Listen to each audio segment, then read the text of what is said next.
Hey everybody, it's Eric from epautos.com, your libertarian car guy, your diaper dissenter, coming at you from the Mercedes Sprinter van, which looks a lot like a Mercedes E-Class sedan other than its size, and the fact that I'm probably sitting about, I don't know, 2 feet higher up off the ground than I would be in an E. But enough of that for now. I've got a review up on the site if you're interested in that. What I wanted to talk about was something that I was listening to a little earlier on Glenn Beck's program, where he was unable to grok or understand the problem with the Kentucky shooting, the woman who was killed there, Brianna, I can't remember her last name offhand, who was killed as a result of a no-knock raid, and he was defending the lack of an indictment for murder in that case. And here's what I'd like to say to Glenn, which I think he just completely blows off. The whole point is those cops had no business being there at all. And that's the issue.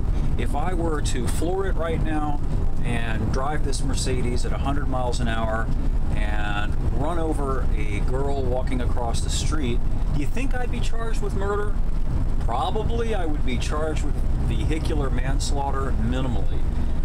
For having done something like that, because my actions were egregious and unjustifiable.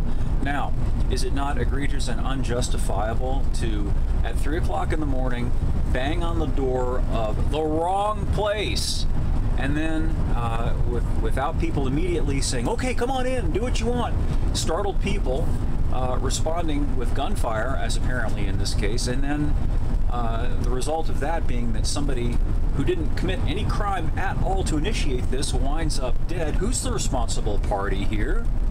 Seems to me the responsible party is the person who knocks on the door at 3 o'clock in the morning without any legitimate justification.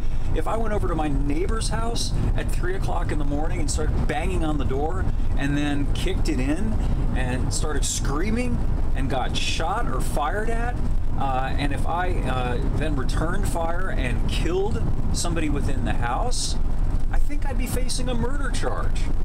This is the problem a lot of these conservatives like Beck have got, in that they will go over to the nth degree to defend incompetent, criminal, negligent, reckless actions by armed government workers because they've got a boner for authoritarianism.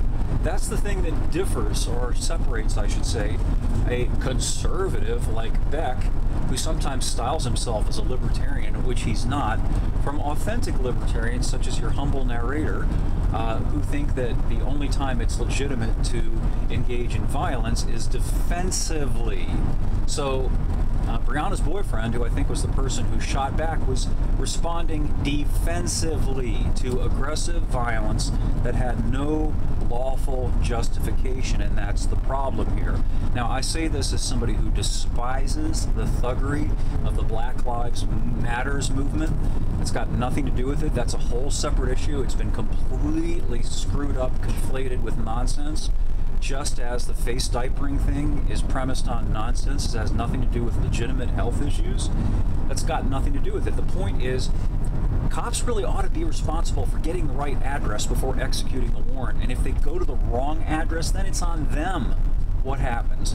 That's the core issue here, I think. So, you guys tell me if you think I'm a kook, if my reasoning is faulty, and you can do so at epautos.com, the web's best libertarian gearhead site, also a place to go if you are a diaper dissenter.